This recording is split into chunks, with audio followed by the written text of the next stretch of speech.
Hi friends, welcome to Mantra channel. நம்ம இந்த சேனலில் வந்துட்டு தேவோஷனல் பற்றின எல்லா இன்ஃபர்மேஷனும் பார்த்துட்ருக்கோம். அப்படி நம்ம இன்னைக்கு பார்க்க போகிற ஒரு இன்ட்ரெஸ்டிங்கான விஷயம் என்ன அப்படின்னா, அரை மணி நேரத்துக்கு ஒரு முறை மட்டுமே தரிசனம் தரும் ஒரு வினோத ஸ்ரீகிருஷ்ணரை பற்றி தான் பார்க்க போகிறோம். அதாவது இந்த கோயில் எங்கே இருக்குது, இதோட இங்கே வந்து மூலதனமாக கடவுள் என்ன இருக்குது எல்லாமே நான் உங்களுக்கு சொல்கிறேன். ராஜஸ்தான் மாநிலம் உதய்பூருக்கு வடக்கு 50 கிலோமீட்டர் தொலைவில் வந்து பனஸ் நதி கரையில் பனஸ் நதிக்கு அப்படிங்கிற ஒரு இது இருக்குது. இங்கே உள்ள ஸ்ரீநாத் திருக்கோயில் தான் வந்து நம்ம பற்றி பார்க்க போகிறோம். ஸ்ரீநாத் என்பதற்கு நாதன் இருக்கும் இடத்தின் வாயில் அல்லது நாதனிடம் அழைத்து செல்லும் வாயில் அப்படிங்கிற ஒரு பொருள் இருக்குது. பொதுவாக கோயில் கோபுரத்தில் வந்து கலசங்கள் தான் வச்சுருப்பாங்க. ஆனால் இந்த கோயிலில் மட்டும் சுதர்சன சக்கரம் பொருத்தப்பட்டிருக்குன்னு சொல்கிறாங்க.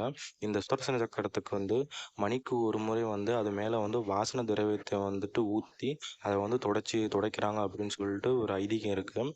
இந்த கோயில் வந்து எப்படி வந்து உருவானது அப்படின்னா, பிருந்தாவனத்தில் எழுந்தருளியிருந்த ஸ்ரீ நாத்ஜியை வைணவ ஆச்சாரியர்களில் முக்கியமானவரான ஸ்ரீமன் நாதமுனிகள் தான் வந்து யோக நிலையில் வந்து இங்கே இருந்து பூஜித்தா சொல்கிறாங்க. இவர் வந்து நாதமுனிகள் வந்து நேரில் வந்து தரிசிக்க எண்ணிய கோயில் தான் வந்து இதுவும் அப்படின்னு சொல்கிறாங்க. அவர் வந்து வர இயலாத காரணத்தினால அவரோட பெயர்லேயே வந்து ஸ்ரீநாத் துவாரகை அப்படின்னு சொல்லிட்டு இந்த கோயிலை வந்து அழைக்கிறாங்க. இந்த கோயில் எங்கே இருக்குது அப்படின்னா, ராஜஸ்தான் மாநிலம் உதய்பூருக்கு வடக்கு 50 கிலோமீட்டர் தொலைவில் பனஸ் நதி அப்படின்னு ஊர் இருக்குது. இங்கே இருக்க ஸ்ரீநாத் கோயில் தான். இந்த கோயிலோட முழு பேர் வந்து ஸ்ரீநாத் துவாரகை. 1665 வந்து அவுரங்கசீப் வந்து மதுராவை தாக்கிய போது 1672 வந்துட்டு இந்த கோயில் வந்துட்டு கோயிலோட மூலவர் வந்து கொண்டு வந்தாங்கன்னு சொல்கிறாங்க. அதாவது 1672 இங்கே வந்தாங்க. அந்நிய படையெடுப்பின் போது கோஸ்வாமி தாவோஜி என்பவர் வந்து ராணாராஜ் சிங்கின் உதவியோட வந்து பெருமாளோட விக்கிரகத்தை வந்து மாட்டு வண்டியில் எடுத்து வந்ததாகவும், அப்படி வரும்போது அந்த மாட்டு வண்டியோட சக்கரம் வந்து மண்ணில் வந்து புதைஞ்சி வண்டி நகராமல் அங்கேயே இருந்ததுனால இறைவனுக்கு இந்த இடம் தான் பிடிச்சிருக்கு அப்படின்னு சொல்லிட்டு தாவோஜி வந்து அங்கேயே பெருமாளோட விக்கிரகத்தை வந்து பிரதிஷ்டை செஞ்சதாக வந்து ஒரு வரலாறு வந்து இந்த கோயிலுக்கு இருக்குது. 7 வயது குழந்தையாக வந்து இந்த ஸ்ரீகிருஷ்ணன் வந்து காட்சி தராரு. வல்லபாச்சாரியன் புஷ்டி மார்க்கம் என்ற சம்பிரதாயத்தில் வந்து இந்த கோயில் வந்து வழிபாட்டு முறை வந்து பண்ணிகிட்டு இருக்காங்க. வல்லபாச்சாரியன் வந்து மகன் விட்டல் நாத்ஜி இந்த வழிபாட்டு முறையை வந்துட்டு அந்த கோயிலில் வந்து நடத்தியிருக்காரு.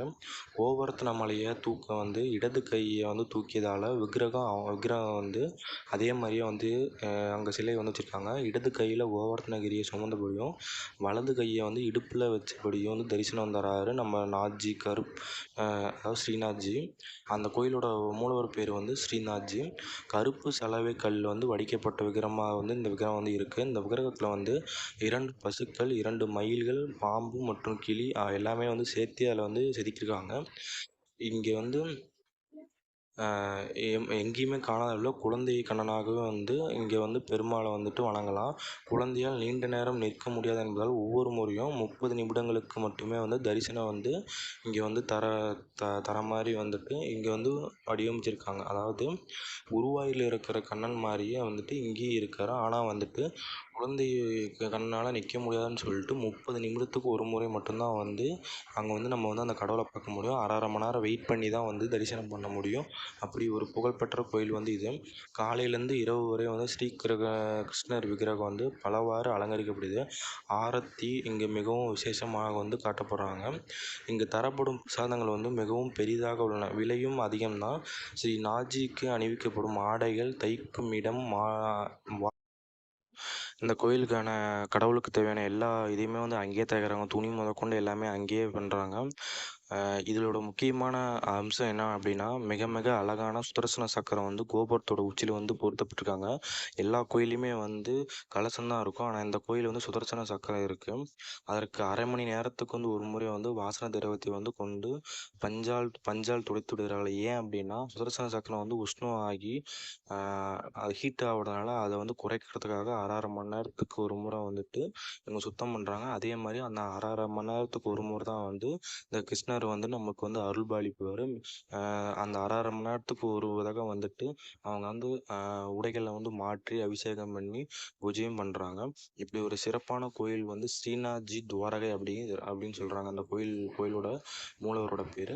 இது வந்துட்டு ராஜஸ்தானில் வந்துட்டு இந்த கோயில் அமைஞ்சிருக்கு. இந்த இன்ஃபர்மேஷனை சொன்ன இந்த சேனலை வந்து மறக்காமல் சப்ஸ்கிரைப் பண்ணி வச்சுக்கோங்க. அப்போ தான் அடுத்த போகிற தெய்வோஷனல் நியூஸ் எல்லாமே உங்களுக்கு அப்டேட்டாக வரும். மறக்காமல் இந்த வீடியோவை உங்கள் ஃப்ரெண்ட்ஸுக்கும் ஷேர் பண்ணுங்கள். Okay friends, thank you.